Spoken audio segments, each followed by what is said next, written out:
और अब बात कोयले की कालिख की। कोयला आवंटन के लिए एक चिट्ठी अब सुबोधकांत सहाय के लिए भारी पड़ रही है। सुबोधकांत आज सफाई देते रहे, लेकिन उन पर यकीन करने वाले कम ही थे।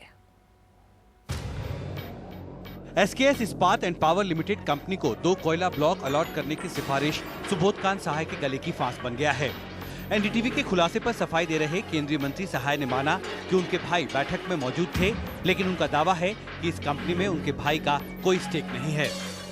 देखिए, सुधी का उनके साथ professional relation as a consultant, as a honorary director पहले से रहा है और वो उनको एडवाइस करते रहे, because he also belong to the same mines and area and other, he is doing his own वे।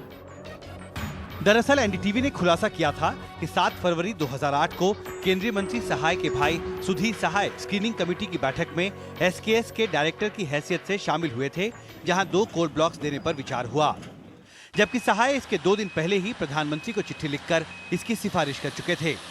ये मामला सीधे तौर पर कॉन्फ्लिक्ट ऑफ इंटरेस्ट का है। एक केंद्रीय मंत्री ने कोल ब्लॉक की सिफारिश उस कंपनी के लिए की जिसका रिश्ता सीधे तौर पर उसके भाई से था। हालांकि सहाय को इसमें कुछ गलत नहीं लगता।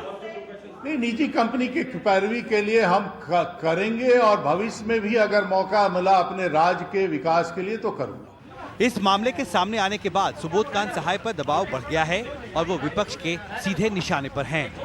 इस कोयला घोटाले में कांग्रेस का हाथ और मुंह दोनों काले हो चुके हैं। सुबोधकांत सहाय ने कोयला आवंटन मामले में अपने ऊपर लगे हर आरोप पर सफाई पेश करने की कोशिश की, लेकिन ये समझाने में पूरी तरह नाकाम रहे कि क्यों केंद्रीय मंत्री रहते हुए उन्होंने ऐसी कंपनी के लिए कोल ब्लॉक के आवंटन की सिफारिश खुद प्रधानमंत्री से की, जिसके साथ उनके अपने ही भाई के कामकाजी संबंध थे।